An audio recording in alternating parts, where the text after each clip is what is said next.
राधे राधे साथियों, स्वागत है आप सभी का आपके अपने चैनल प्रोग्रेस पॉइंट में। और मैं हूं ऋचा। साथियों, पिछली वीडियो में मैंने आपको इकाई योजना से संबंधित पूरी जानकारी यानी कि पूरी थ्योरी मैंने आपको बताई थी। उसमें बहुत सारे पॉइंट्स मैंने बताए थे।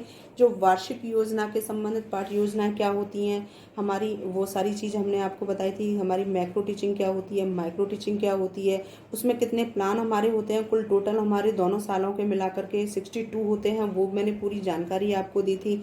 और इसमें पाठ योजनाएं का निर्माण कैसे होता है वो सारी जानकारी आपको दी थी। उसका लिंक मैं यहाँ पर डिस्क्रिप्शन बॉक्स में डाल दूंगी, आप चाहें तो उसको देख सकते हैं।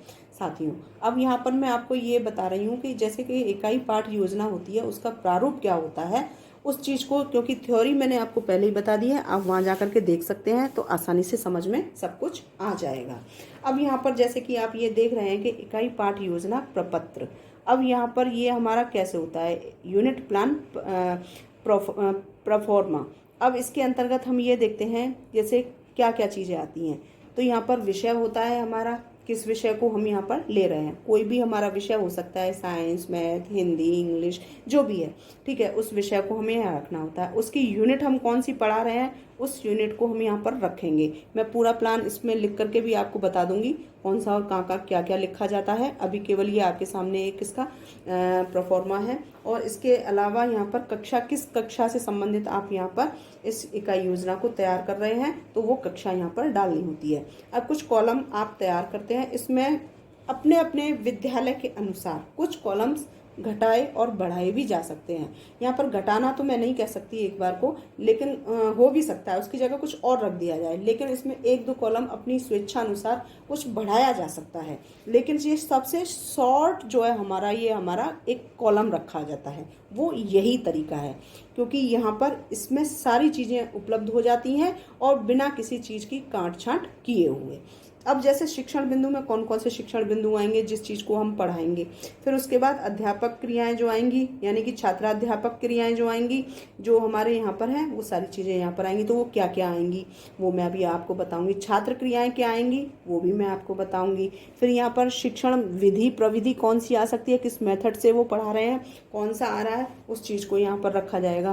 फिर उसके बाद श्यामपट्ट कार्य है वो यहाँ पर, सहायक सामग्री यानी कि मूल्यांकन प्रश्न है, कौन कौन से होते हैं उसके अंतर्गत, हम किस किस तरीके से मूल्यांकन कर सकते हैं, वो सारी जानकारी इन कॉलमों में हमारे रख दिए जाते हैं। अब आइए मैं आपको ये दिखा देती हूँ कि इसके माध्यम से, जैसे हमने इकाई पाठ योजना यहाँ पर रखी है, इसके अंदर किस चीज़, किस कॉलम में कौन सी चीज़ रखी जाएगी वो मैं आपको दिखा देती हूँ। जैसे हमने यहाँ पर ये लिया है इकाई पाठ योजना में, तो यहाँ पर विषय हमने रखा है विज्ञान। आपका जो भी विषय है, हिंदी है, संस्कृत है, एसएसटी है, जो भी आप रख सकते हैं, वहाँ पर हमें उस विज्ञान विषय का नाम यहाँ पर रखना है। तो मैं यहाँ पर विज्ञान का आपको बता रही हूँ। आपको किसी और भी सब्जेक्ट में चाहिए तो आप मुझे कमेंट बॉक्स में बता सकते हैं। तो यहाँ पर हम ये, इसमें इकाई कौन सी है, प्रथम। और प्रथम से मतलब हम किसी टॉपिक को ले रहे हैं, यानी कि हमारा पाठ जो है वो प्रथम है, पहला पाठ है, लेसन जो है हमारा वो पहला है। और उस पहले लेसन का नाम क्या है, गति। मैं आपको एक लेसन प्लान भी बता दूंगी इसमें अभी। तो हमने यहाँ पर लिया गति, तो यहाँ पर प्रथम रखा इकाई हमने, पाठ का नाम प्रथम है, फर्स्ट लेसन है, और उस पाठ का नाम क्या है, गति। ठीक है, किस कक्षा से लिया है वो यहाँ पर हमने लिया है 9th A। ठीक है, अब ये 6 कॉलम जो हमने आपको बताए थे इसके अंदर क्या रखना है और मैं आपको अच्छे से बता देती हूँ। बाद में थोड़ा सा जूम करके भी दिखा दूंगी ताकि आसानी से आप उतार सको और समझ सको। जैसे यहाँ पर शिक्षण बिंदु में हमने एक पाठ के अंतर्गत कौन कौन से यहाँ पर ये चीज़ें आ रही हैं, एक ही पाठ के अंदर ये पैराग्राफ हमारे सेलेक्ट कर लिए जाते हैं। उन सब पैराग्राफ को एक नाम से बांध लिया जाता है। जैसे कौन कौन से टॉपिक्स हो सकते हैं, जो मुख्य बिंदु होते हैं उनको यहाँ पर रखा जाता है, यानी कि हम इस गति नामक पाठ के अंदर इन इन बिंदुओं को पढ़ाएंगे। जैसे गति है, सबसे पहले तो गति को ही बताएंगे, फिर उसके बाद गति के प्रकार क्या हैं, फिर तीसरा आता है सरल रेखीय गति, चौथा आता है वृत्ताकार गति, पांचवा आता है घूर्णन गति, छठा आता है दोलन गति, सातवां आता है मंद तथा तीव्र गति। इस तरीके से यहाँ पर ये हमने यहाँ पर इन पॉइंटों को पढ़ाना है, 7 पॉइंटों को। तो वो सारे 7 पॉइंट हमने यहाँ पर लिख दिए हैं। ठीक है, फिर छात्राध्यापक क्रियाओं के अंतर्गत हम देखते हैं कि ज्ञानात्मक यानी कि पाठ को समझाना, पाठ को समझाना। अब इसमें यहाँ पर ये देखेंगे, जब आप पाठ को समझाएंगे, यानी कि एक पैराग्राफ होगा यहाँ पर, तो यहाँ पर आपने उसको पाठ को समझाना, तो छात्र ध्यानपूर्वक उस चीज को सुनेंगे जब आप उसको समझाएंगे। जब आप समझाएंगे, आपकी क्रिया को यहाँ पर क्या हो गया, वो व्याख्यान विधि हो गई, क्योंकि आप यहाँ पर समझा रहे हैं। और उसी समय यहाँ पर प्रस्तावना के प्रश्न भी आएंगे, जो हमारे श्यामपट्ट के अंदर कार्य रखा जाता है। कौन कौन से प्रश्न हमारे आते हैं, यहाँ पर हमने प्रस्तावना प्रश्न को भी रखा था, बोधात्मक प्रश्न को भी रखा है, जो कि प्रश्न हमने बच्चों से पूछे हैं, वो सभी तरह के प्रश्न यहाँ पर आ जाते हैं। पाठ से संबंधित हमारी कोई भी पूर्व ज्ञान हो, कैसे भी प्रश्न हो, वो सब यहाँ पर आ जाएंगे श्यामपट्ट कार्य के अंदर। और मूल्यांकन प्रश्न, गृह कार्य आदि हमारे यहाँ पर आ जाते हैं। ठीक है। और यहाँ पर जो सहायक सामग्री रखी है, तो यहाँ पर समस्त कक्षोपयोगी सहायक सामग्री हो सकती है। और वो सहायक सामग्री जैसे कि चौक, डस्टर, लपेट श्यामपट्ट जिसको रोलर बोर्ड कहा जाता है, मॉडल, चार्ट इत्यादि, जो भी कुछ आपके पास सहायक सामग्री है, आप उस चीज़ को यहाँ पर यूज़ कर सकते हैं। तो उस चीज़ का विवरण आपको यहाँ पर देना होगा। ठीक है, ये तो यहाँ पर हो गया। अब इसके अंदर अवबोधात्मक जो कि भाषा की दृष्टि से शुद्ध व स्पष्टता द्वारा वर्णन करना होता है। तो यहाँ पर आप एक बच्चों को अपना जो भी व्याख्यान दे रहे हैं, वो भाषा शुद्ध होनी चाहिए, उसमें स्पष्टता होनी चाहिए जिसको कि आप वर्णन कर रहे हैं। और छात्र उस समय क्या करते हैं कि छात्र अच्छे से समझते हुए उसे अपनी अपनी उत्तर पुस्तिका में मुख्य बिंदुओं को उतारते चले जाते हैं। तो इसको कहा जाता है बोधात्मक विधि। जैसे जैसे जो विधि आती जाएगी, उस विधि को यहाँ पर रखते जाएंगे, और जैसे जैसे अध्यापक कराता जाएगा जिस जिस क्रिया को, उसको यहाँ पर छात्र अपने हिसाब से देखते जाएंगे। और एक शिक्षक की निगरानी में या उनके द्वारा जो है एक आदेश दिया जाता है, उस आदेश की पूर्ति हेतु वो अपने उसी कार्य को करते चले जाते हैं। ठीक है, ये सारी चीजें हो गई। अब मैं थोड़ा सा जूम करके आपको और दिखा देती हूँ अलग अलग। जैसे आपने सबसे पहले यहाँ पर ये देखा, यहाँ से देखिए इस तरीके से, और ये सारे पॉइंट्स यहाँ पर शिक्षण बिंदु आ गए। तो ये सारे पॉइंट्स इसमें आ गए, यहाँ पर ये देखिए यहाँ। और इसके बाद पूर्व ज्ञान आ गया इसी कॉलम में, और यहाँ पर प्राप्य उद्देश्य आ गए। पूर्व ज्ञान के अंदर यहाँ पर ये देखिए, छात्रों की कुछ प्रश्नों द्वारा उनके पूर्व ज्ञान की जानकारी प्राप्त करना कि उन्होंने क्या क्या सीखा था, पहले का जो प्री नॉलेज थी उसके आधार से।